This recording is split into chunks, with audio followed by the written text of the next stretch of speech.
quelques images d'échauffement. Il ne faut pas oublier que c'est le ballon et autour du ballon qu'il y a tas de choses qui se passent. L'image que vous avez vue, c'est le musée du Real Madrid, le musée qu'on a au stade Bernabéu de Madrid. Et voilà l'espace de notre stade, une autre image avant le match et pendant le match. Qu'est-ce que c'est cet espace quand il est vide, quand il est plein d'émotions, de connaisseurs, de spectateurs, des athlètes, mais aussi quand il y a plein de techniciens, plein de gens qui prennent soin de cet espace entre les deux mi-temps. Donc c'est l'espace qui nous est très cher. Là se passe la majorité des choses qui font mémoire. C'est un véritable lieu de mémoire, du sport, mais pas seulement. Voilà, le stade emblématique, c'est aussi le spectacle. Peu importe si ce sont les Jeux, si c'est la Coupe du Monde, si c'est un grand événement continental. C'est la télévision. C'est aussi l'image de pouvoir boire une bière, d'avoir des lieux de rencontre, de faire des négociations de tout type, etc. Mais c'est ça aussi. Très souvent, les mesures de sécurité nous ont amenés à des solutions de ce type. J'ai beaucoup aimé l'expression que j'ai retenue hier matin. Le sport n'est pas fait pour les bêtes. Je laisse parler l'image seule.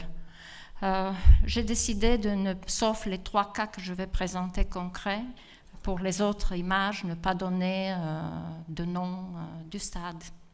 Et juste ici, j'ouvre des parenthèses pour dire, je n'ai jamais fait un stade en tant qu'architecte. J'ai travaillé pour des conceptions, pour les grands événements, pour différentes villes, pour les Jeux olympiques, pour les équipements sportifs à travers lesquels les villes doivent se développer. Mais ça me donne la force de parler des stades, juste parce que ça c'est le sujet de ma recherche. Depuis, comme je vous ai dit, 15 ans, le sujet de travail avec des étudiants. Et j'anticipe de vous dire que dans le domaine de l'architecture et de l'urbanisme, les étudiants sont très, très motivés de travailler sur des sujets en relation avec le sport. Voilà. Oui. Qu'est-ce que c'est le stade ? On ne va pas faire aujourd'hui un cours de l'histoire. Je vais juste résumer à travers de ces 4 images comment on est arrivé à avoir le stade de la modernité. Il y a un premier grand stade, le plus important de l'Antiquité, c'est le stade. Ici, je ne peux pas. Bon, à gauche, à droite, à gauche, là-haut, c'est le stade de Olympia. Voilà, merci. Et puis, à Rome, c'est le circus, où on est dans la conception du théâtre. L'amphithéâtre, ça veut dire 2 théâtres, c'est déjà l'aréna. L'aréna qu'aujourd'hui, on a adopté presque comme la seule et unique solution à nos stades. D'ailleurs, beaucoup de ces stades portent le nom déjà aréna. C'est un sujet de toute une autre conférence, mais quand même, je vais revenir sur ce stade initial pour voir et pour vous démontrer qu'il y a quelque chose qui nous a échappé le long des siècles, quelque chose qui n'a jamais été lu et compris, et que peut-être nos stades auraient eu tout notre destin si on aurait connu ce que je vais vous montrer aujourd'hui. C'est le résultat d'une recherche qu'on a menée à l'Université de Liège ensemble avec mes collègues, grâce aux nouvelles technologies et au travail acharné de nos étudiants très motivés. Pour arriver voilà, au stade contemporain qu'on connaît et qu'on a surtout vu évoluer le long du XXe siècle. Mais voilà, le stade, c'est un lieu. J'ai vu cette image, je vous présente cette image où c'est écrit « Stade de Reims ».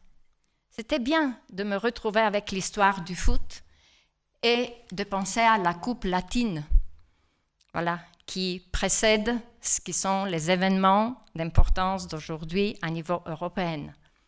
Mais Stade de Reims, c'est écrit, donc c'est resté dans la mémoire. Peut-être on n'a pas aujourd'hui une image exacte, mais Stade de Reims, qu'est-ce qu'on s'imagine? L'ambiance, le lieu, là où tout le monde était ensemble, c'est-à-dire un lieu de rencontre, avec une dimension sociale très importante. Donc aujourd'hui, voilà, je vais parler surtout des stades emblématiques, de leur architecture et leur design. Mais surtout, ça fit très bien avec le logo de ce congrès, de cette rencontre ici scientifique. Image, parce que le stade emblématique est surtout une image, une icône, il y a des gens qui disent. Après, on va voir si c'est vraiment le stade objet qui doit être l'icône ou ce sont les relations qui doivent être iconiques. Et quand je dis relation, c'est la relation entre les espaces et les relations entre les gens qui sont possibles seulement si les espaces sont en relation et en dialogue, dans le profond esprit du sport.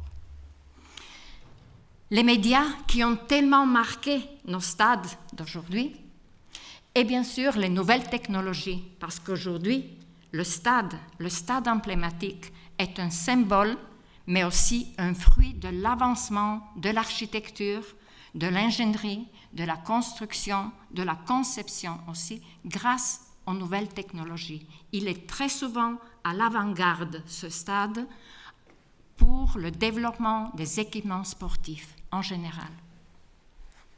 Voilà.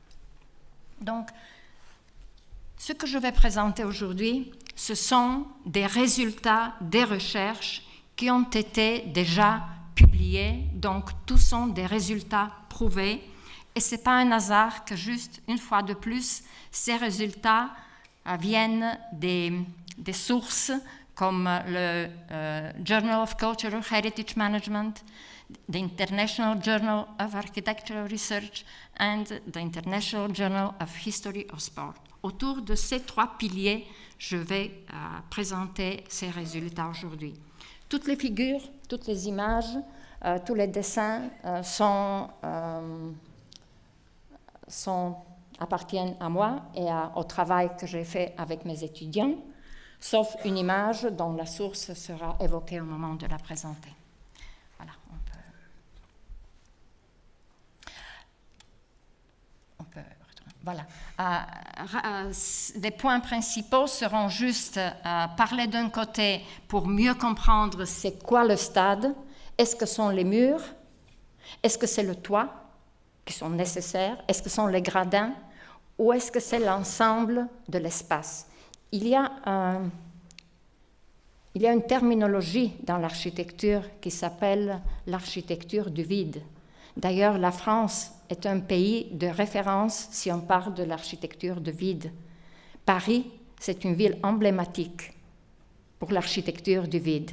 Parce que l'architecture, ce n'est pas les murs, comme je l'ai dit, ça ne se passe pas dans les murs, les événements, ça se passe dans les espaces concrets à travers les murs. Donc le stade est par excellence un exemple de l'architecture du vide. Après, pour la connaissance vraiment de qu'est-ce qu'il se passe avec les stades, parce que souvent on raconte l'histoire des stades, on a besoin aussi de ça, mais dans le domaine scientifique, on a besoin de points de repère systématiques.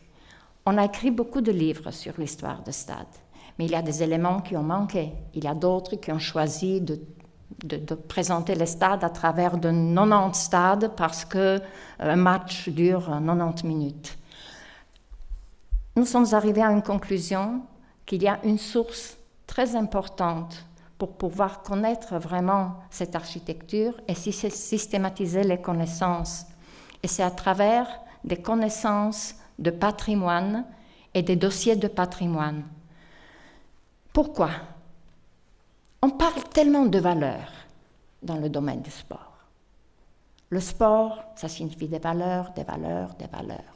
Et je dis, l'architecture aussi, elle est structurée elle reçoit sa grande récompense à travers d'une inscription de patrimoine, que ce soit local, à une plus grande échelle internationale, et dans ce cas-là, je parle de l'Europe parce qu'aujourd'hui, il y a déjà des labels européens, ou à niveau mondial.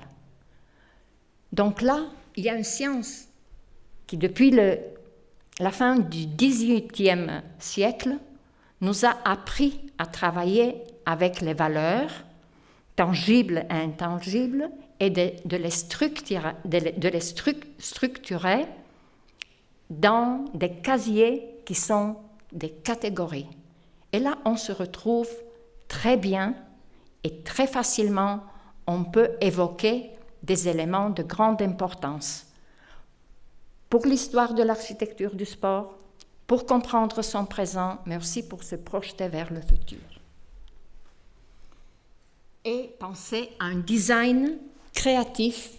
D'ailleurs, c'est l'UNESCO qui défend cette vision qu'à travers de la connaissance du patrimoine, le design créatif du futur pour des villes durables est possible et souhaitable et encouragé.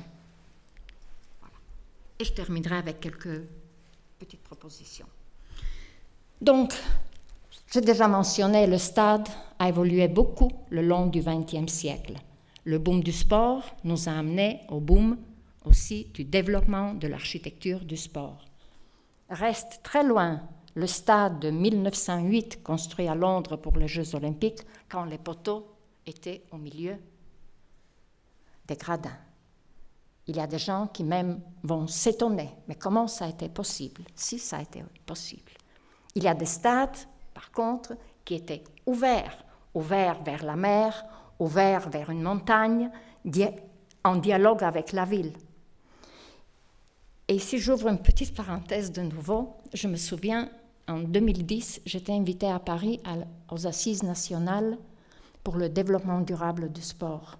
Et j'ai parlé du stade, j'ai parlé de la possibilité de penser à une réouverture du stade vers la ville, rendre accessible cet espace du stade au grand public au moment où on n'a pas les événements d'envergure. Et j'ai montré des images des stades du passé. Après la session, quelques personnes sont venues et m'ont dit « On est vraiment impressionnés, on ne savait pas que ça existait, des stades ouverts. » Ça m'a donné beaucoup de courage de continuer et de travailler. Donc il ne faut pas oublier d'où on vient, juste pour aller bien en avant. De connaître bien nos erreurs et nos vertus du passé aussi. Voilà.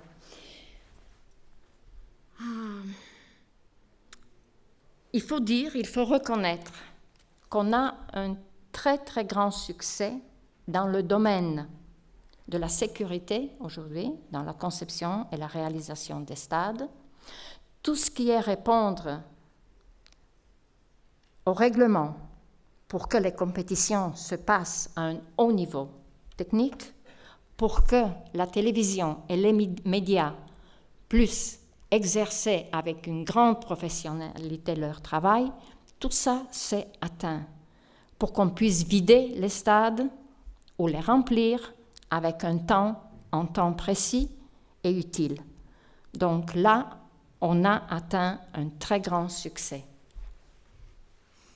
Mais, merci. Mais cette histoire des stades du XXe siècle, et même l'histoire plus récente du XXIe siècle, aussi nous enseigne beaucoup de cas de destruction, démolition, modification qui n'ont pas été toujours bien acceptées, bien vues dans certains cas. Dans d'autres cas, ces modifications ont amené des valeurs ajoutées au stade. Mais en général, il y a eu une grande partie des stades qui étaient historiques, qui ont eu un destin pas très glorieux à la fin et ont été démolis. Et une fois de plus, au fond, ce sont les règlements qui ont imposé la prise de ces décisions. Je dis, il y a un côté qui est très positif, mais on va voir aussi le côté négatif de ces faits.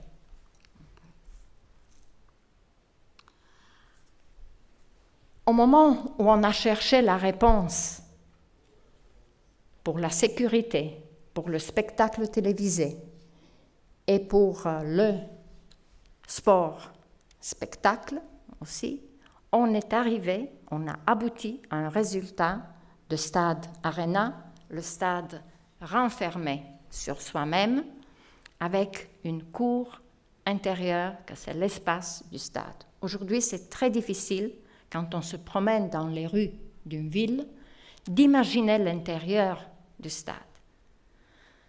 Chacun, peut-être, de vous a expérimenté un stade un peu plus ancien, dont on peut voir de quelque part, sous un angle, son intérieur, la curiosité que ça suscite.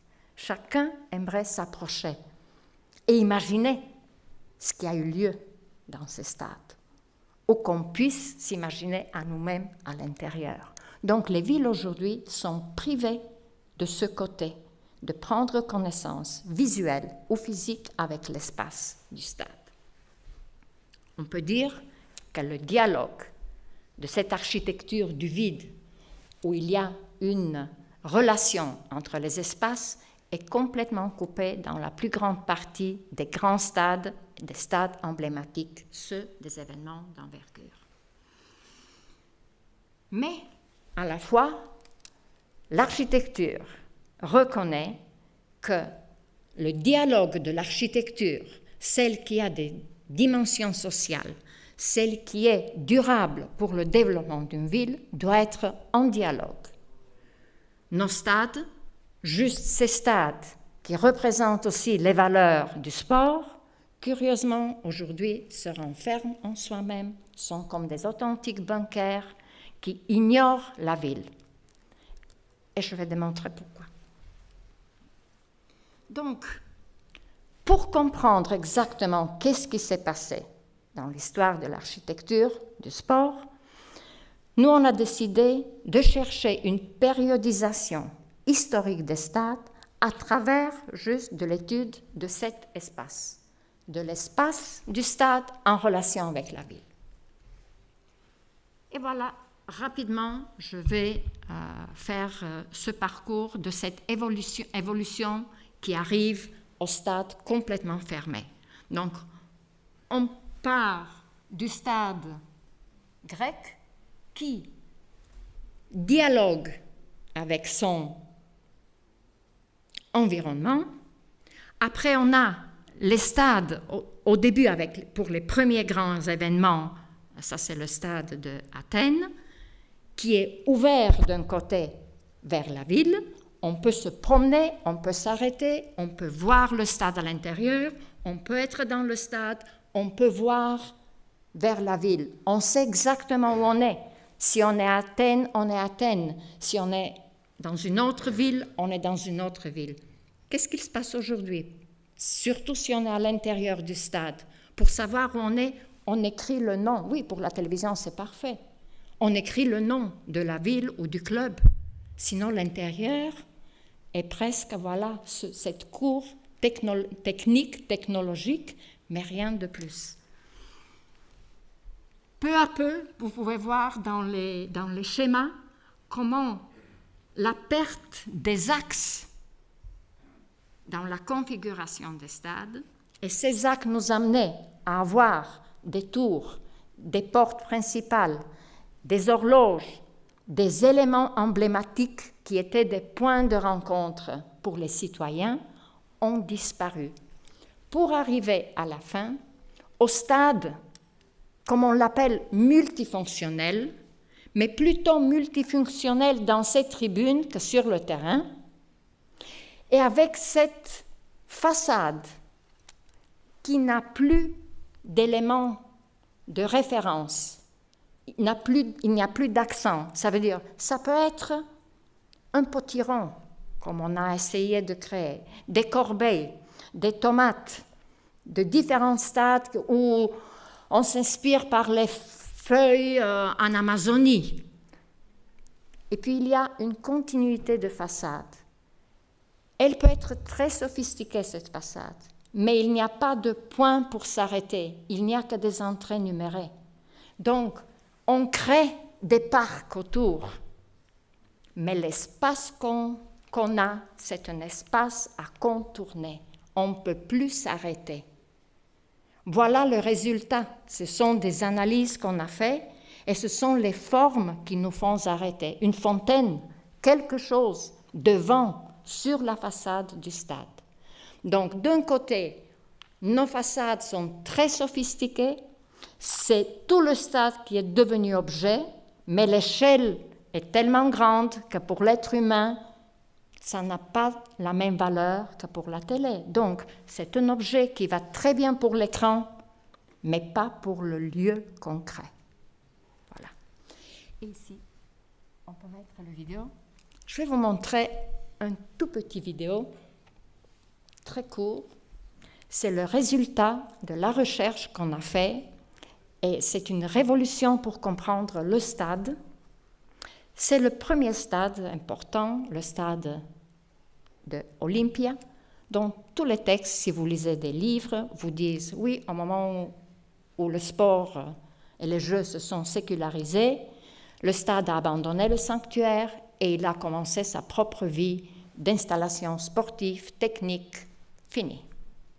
Alors, nous avons fait une recherche et on s'est dit d'abord, mais à l'époque, et même, je suppose que vous tous connaissez l'Acropolis, dans l'Antiquité, en Grèce, on n'avait pas les compositions géométriques dont on applique aujourd'hui dans nos villes. Et ça me fait plaisir de le dire juste ici, au sein de ce laboratoire. Dans l'ancienne Grèce, il y avait la composition visuelle, qui était d'ailleurs après adoptée par le cinéma et Eisenstein avec la construction des images dans les films. Il y a l'être humain qui bouge avec une ouverture de 60 degrés de vision, et si c'est accéléré, cet angle se réduit à 30 degrés.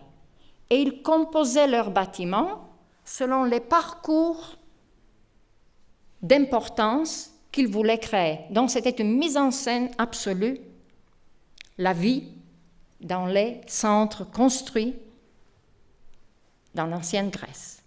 Et alors un jour, je me suis dit, mais c'est pas possible, pourquoi le stade auquel il tenait tellement est mis comme ça à l'extérieur et on dit juste il est situé pour lui trouver de l'espace. Et j'ai appliqué les anciens principes de l'Antiquité pour découvrir la chose suivante. Et avec mes étudiants et avec les nouvelles technologies, aujourd'hui, on a publié déjà et on se bat pour que ça arrive au grand public et comprendre que le stade prenait en considération le mouvement des athlètes. Dans quel stade, sauf pour les questions techniques, on pense qu'est-ce que l'athlète voit, comment il se sent avec une tribune inclinée ou pas inclinée. Quand il court les 100 mètres, qu'est-ce qu'il voit au bout, par exemple, sur une piste d'athlétisme? C'est ça d'ailleurs le cas. Non? On peut voir. Regardez, quand il court, ce sanctuaire reste complètement inscrit dans le stade, comme partie du stade. Et ces colonnes qui sont de l'autre côté, au moment où le temple le plus important disparaît, restent. Donc il sait exactement où est le temple, où est la Mecque, si vous voulez. Non? La même chose sur l'autre point. Donc on a fait l'étude du start, du point du départ. Et même quand ces athlètes faisaient plusieurs tours, le dernier était toujours orienté vers le sanctuaire. Donc regardez de quelle façon, on peut dire la ville, entre guillemets, voilà, fait partie de l'espace du stade. Il motive ces athlètes. Aujourd'hui, nos athlètes qui courent, par exemple, les 100 mètres ou la ligne finale des 400, etc., ils voient seulement une courbe. Il y a des recherches à faire. est-ce que quelque chose va changer si là, il y a un axe dans ce stade, un élément, un référentiel pour les athlètes et pour la ville? Pour le football, il faudrait penser, est-ce qu'il y a quelque chose qui peut améliorer le jeu? Donc, nos espaces, en ce moment, ne sont pas pensés. Ils ne prennent en considération les mouvements de nos athlètes et leur état psychologique selon les formes qu'on leur en a données. Voilà. Je vais faire maintenant beaucoup plus vite, parce que je pense que...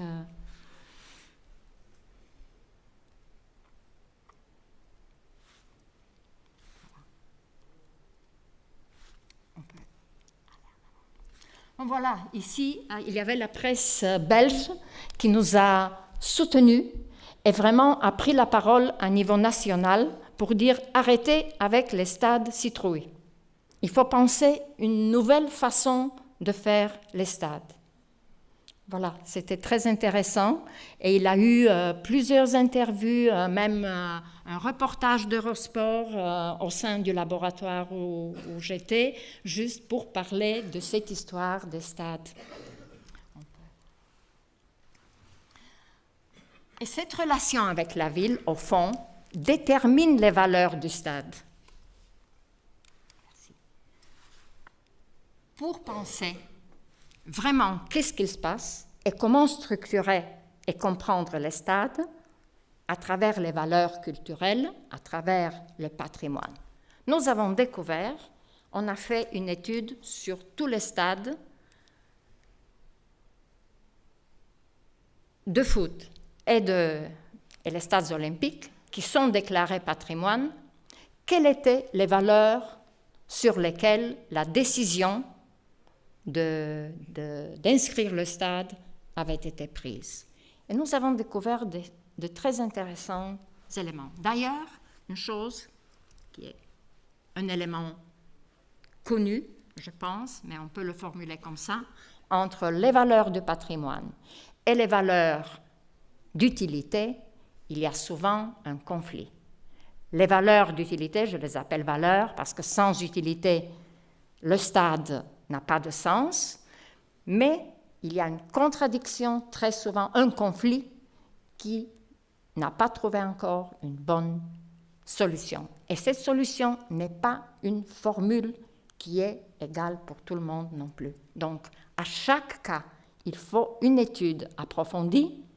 Là, les universités peuvent aider beaucoup parce que beaucoup de processus et initiatives de patrimoine pour les stades avaient été entamées au sein des universités. Donc, c'était très intéressant de voir que le style d'architecture en soi-même, ce n'est pas une valeur absolue pour les stades. C'est très important le succès de l'événement, c'est très important la performance sportive, du type que ce soit un record, que ce soit le lieu des matchs de grande importance, etc.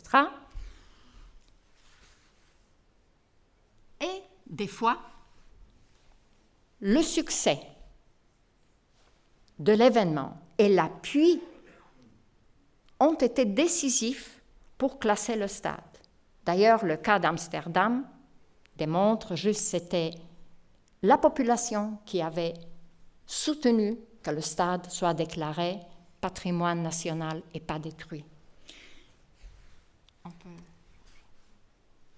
Et puis, les modifications, comme j'ai dit avant, on l'a prouvé là, sur place, les modifications, des fois, amènent des valeurs ajoutées au stade. Donc, le plus important qu'on a détecté, c'est que l'histoire du sport et l'histoire de l'architecture sont profondément reliées. On ne peut pas étudier le stade sans connaître l'histoire du sport. Et très souvent, l'histoire du sport est marquée aussi par l'histoire de l'architecture ou par son avancement technologique. Donc, D'après ces deux études, nous sommes arrivés à des conclusions importantes sur le design des futurs stades. Je vais expliquer. Donc, il s'avère très important dès le début de penser que la configuration de stade doit être en relation avec l'espace urbain, mais pas d'une façon mécanique où s'ajoutent des éléments et des éléments, sinon d'une façon endémique, d'une façon vraiment organique entre espaces. Donc, d'un côté, cette périodisation est très importante d'être présent au niveau de la connaissance dans la phase du design, surtout pour penser à un design durable qui nous mène à des exigences importantes dans le domaine de la conservation ou de la adaptation du stade pour la réutilisation. Ici, je vais donner un exemple. Très souvent aujourd'hui, on pense au moment où on a enlevé 5 000 ou 10 000 sièges d'un stade, on a un stade durable, et alors c'est fait, on a bien travaillé. Ce n'est pas souvent le cas après. D'ailleurs, il y a des problèmes pour le démontage. Qu'est-ce qu'on fait avec ce qu'on a démonté? Mais à part ça, il y a un autre grand problème. Très souvent, des villes, dans 20 ans, dans 30 ans, se présentent de nouveau pour obtenir et pour être ville hôte, pour des jeux, pour des championnats. Et de nouveau, le problème se présente.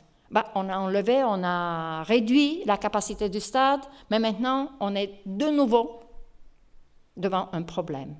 Donc, une réutilisation adaptive, ça veut dire selon différents cas d'usage, mais depuis la phase du design, s'avère très important. Et là, les nouvelles technologies vont nous aider.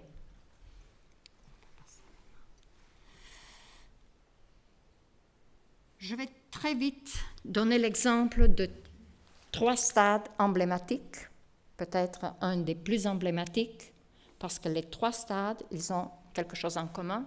Les 3 stades ont eu la Coupe du Monde de football et les 3 stades étaient aussi stades olympiques pour les Jeux de différentes Olympiades.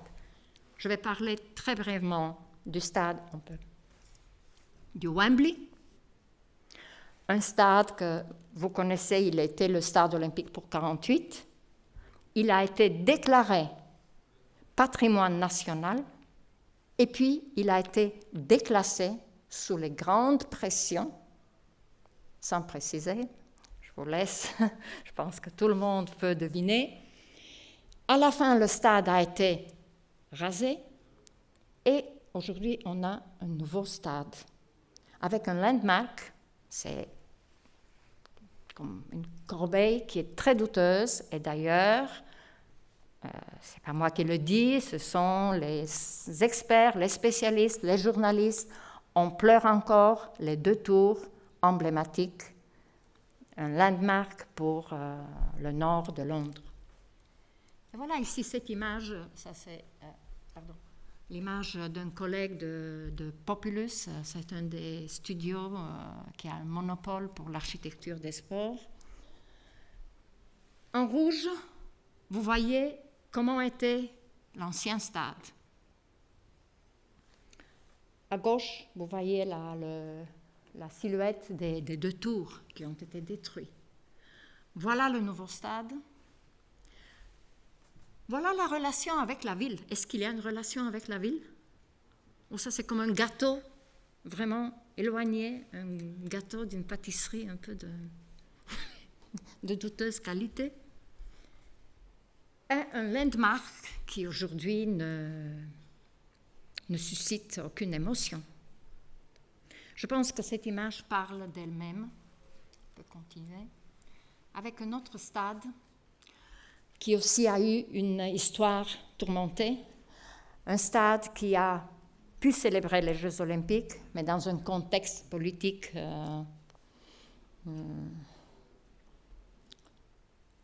très douteux et critiqué, qui fait partie de l'histoire noire de notre monde, de notre continent, mais quand même qui a su surmonter ce côté négatif, juste grâce à cette conception, on peut passer, du stade, qui est un exemple de patrimoine d'espaces verts et d'espaces interconnectés. Donc, ce stade, il est déclaré patrimoine de Berlin. Bon, en Allemagne, il n'existe pas la catégorie patrimoine national. Donc, il y a seulement patrimoine des villes, patrimoine local. Et il a été renouvelé, après de nombreux débats quand même, pour pouvoir répondre aux exigences de la FIFA pour la Coupe du Monde. On peut continuer. Et un autre stade que jusqu'à aujourd'hui génère pas mal de polémiques, c'est un des lieux historiques de la ville de Rome, un ensemble de grandes valeurs patrimoniales, déclaré patrimoine national, effacé de la liste de patrimoine, une fois de plus pour des raisons commerciales, avec des reconstructions pour la Coupe du Monde du stade qui a été conçu pour les Jeux de 1960, avec des résultats que jusqu'à aujourd'hui, on se pose les questions, est-ce que c'était bien? Qu'est-ce qui va venir d'ici en avant? Rome, par exemple, est de nouveau ville candidat pour les Jeux de 2024. Voilà. On peut continuer. Et ici, je vous présente juste les résultats d'une étude sur un cas récent, les championnats du monde au Brésil. Qu'est-ce qui s'est passé avec les 12 stades qui ont fait partie du scénario des championnats?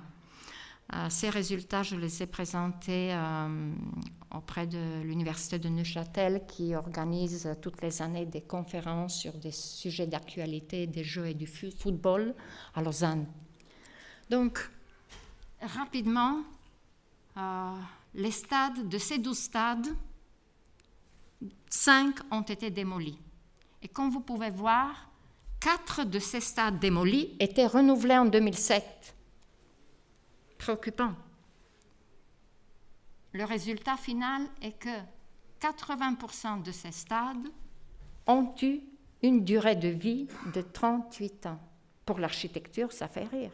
Aujourd'hui, même pour la vie de l'être humain, ça fait rire. Non? Mais c'est préoccupant pour l'architecture. On fait pour perdurer. Les stades qui ont été reconstruits, à peu près la même situation. Ils ont eu une durée de vie d'environ 43 ans chaque stade. Et de ces stades, 5 seront utilisés pour les Jeux de l'année prochaine. Bon, on peut donner d'autres cas. Il y a un cas actuel à Bordeaux. Il y a un débat, qu'est-ce qu'il faut faire avec le vieux stade, qui d'ailleurs s'utilise pour le rugby maintenant. Et on a un nouveau stade que vous connaissiez tous, je suppose. Donc, il y a une communauté qui aimerait déclarer patrimoine local l'ancien stade. Mais il y a d'autres forces qui poussent pour que ça soit un lieu plutôt type centre commercial. Voilà. Et quand même, je ne veux pas arriver aux conclusions finales avant de vous montrer, je vous ai dit au début, que les étudiants en architecture et en urbanisme sont très motivés de travailler dans le domaine des stades. Il y a des projets, bien sûr, ce sont des projets à niveau d'idéation, mais ces jeunes gens qui ne sont pas contaminés sont très créatifs. Et les ingénieurs, d'ailleurs les ingénieurs qui ont collaboré pour le stade de Lille, ont donné l'OK, par exemple, de ce petit projet que je vais vous montrer. Comment un stade peut devenir aussi théâtre de la ville. parce qu'il faut reconnaître que quand on fait des concerts ou quand on fait, par exemple, je ne sais pas, il y a des opéras des fois qui se sont célébrés dans des stades, il y a quelque chose qui ne va pas bien, il faut encore améliorer quelque chose, il y a des possibilités. Donc cette jeune étudiante, qui était française d'ailleurs, mais elle étudiait à Liège, elle a présenté ce projet de 2 demi-théâtres qui peuvent tourner l'un autour de l'autre sur des rails. Bien sûr, il faut arriver à dimensionner, savoir pour quelle taille de stade on peut appliquer ça. Mais voilà un stade qui peut devenir théâtre, qui peut s'ouvrir vers la ville, et au moment où il faut faire des matchs ou des compétitions sportives, il peut devenir stade arena, par exemple. Voilà, il y a des possibilités. La créativité, je pense, est vraiment stimulée aujourd'hui. Alors, je ne vais pas répéter les conclusions, on peut avancer pour les propositions parce que j'ai parlé trop longtemps, mais il y a une conclusion que je n'ai pas encore mentionnée et qu'on a repérée dans les dossiers de patrimoine. Il faut toujours quelqu'un qui enclenche l'initiative pour qu'on puisse déclarer un stade patrimoine ou un lieu de sport. C'était très étonnant de découvrir que c'était des institutions locales, nationales, c'était des universités, c'était des architectes qui avaient poussé ces initiatives. Mais jamais une institution de sport avait pris l'initiative pour une telle démarche. Quand le sport, c'est celui qui donne la valeur principale à ces lieux. Donc, il faut se faire plusieurs réflexions sur ce sujet. Il ne faut pas avoir peur.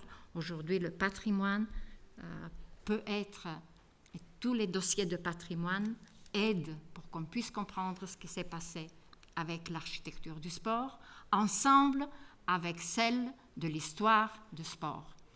Les études en patrimoine sont très importantes, ça aide beaucoup les étudiants, ça nous permet d'avoir un enseignement sur l'architecture du sport sur des bases scientifiques. Et bien sûr, pour aboutir à un design où il faut une recherche aujourd'hui, une recherche avec l'aide des nouvelles technologies, et je pense que, voilà, en avant, des laboratoires comme de Visu peut être un lieu qui peut devenir vraiment pionnier pour mener des travaux de ce type ensemble avec d'autres universités de ce type. Et j'ai beaucoup aimé de trouver dans le texte de la description du laboratoire qu'on parle d'un être communicant. Les gens qui font du sport, les grands sportifs, les gens qui aiment faire le sport dans leur vie quotidienne, nous sommes des gens communicants, nous sommes des gens dialogants. Et que notre architecture, s'il vous plaît, soit aussi dialogante pour le futur durable de nos villes, mais aussi comme un élément éducatif.